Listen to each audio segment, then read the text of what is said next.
Og der er spørgsmålstegn. For eksempel det her russiske penge. Ja. Hvad siger du om dem i dag? Jamen, jeg har ikke noget bevis, jeg har ikke kvitteringen, men jeg kan jo se, hvor aktive russerne har været i forbindelse med kollapset. Hvordan statsministeren sagde, der var indgået en låneaftale, og det var ikke rigtigt, og der er ingen tvivl om, det har vi jo også kunnet finde efterfølgende, at Glitnir for eksempel, banken, har lånt meget, eller købt meget betydelige aktieposter i russiske selskaber, og der er andre forbindelser. Så man kan godt forestille sig, at russerne havde en meget, meget stor interesse i at hjælpe Island for at sikre sine egne landsmænd, deres indestående osv. Men jeg har ikke nogen dokumentation ud over, hvad russerne selv har sagt, og hvad islændingene har gjort her. Vi har ikke foretaget videre efterforskning efter sammenbruddet på Island. Det er jo sådan set ingen grund til. Nu er det jo bare, at...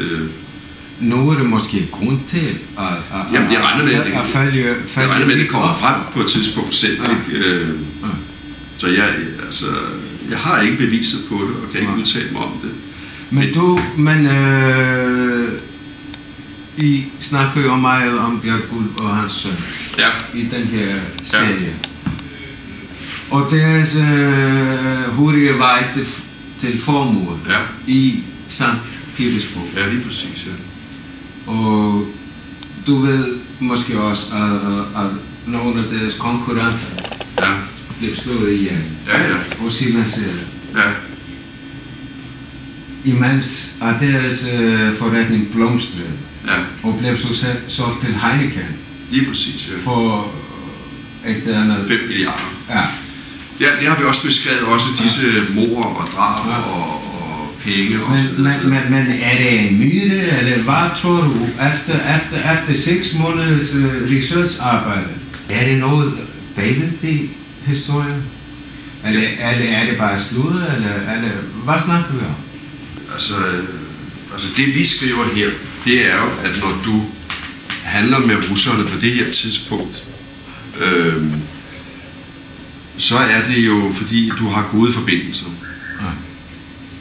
Og du kan ikke score 5 milliarder i Rusland på en handel, hvis ikke du har gode forbindelser. Det ved enhver. Men jeg kan jo ikke sige noget om, altså det har vi heller ikke på nogen måde antydet, at han skulle være manden, der har givet nogle ordre om at slå nogle andre ihjel, så overhovedet ikke. Vi har bare beskrevet det miljø, der var på det tidspunkt. At det var dødsens farligt at bevæge sig ud, og det var dødsens farligt at have en virksomhed osv. Alligevel er han i stand til, og det er fremragende, at tjene 5 milliarder og starte sit imperium på det tidspunkt. Ikke? Og så kan man jo se, vi har fulgt ham lidt senere, hvor han jo ud over hele Europa har ting og sager i medicinalindustrien, i telekommunikationsindustrien. Så han har jo været en meget dygtig mand, men ingen af de steder, hvor han har valgt at arbejde, kan du bevæge dig, med mindre at du kender magthaverne. Det er det eneste, jeg kan sige om det. Ikke? Altså, vi har også fundet mange andre sjove ting, som vi ikke har skrevet noget om. For eksempel denne her russer, som jeg fortalte om før, altså Alfa-koncernen, er en af hans finansmænd boede i samme ejendom som nogle af de her islændinge.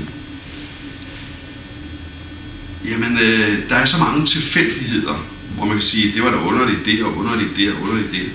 Det er ikke noget, vi har skrevet. Det er ikke noget, vi har offentliggjort. Men altså, det er noget, vi hele tiden har haft i bagtankerne. Der er for mange tilfældigheder.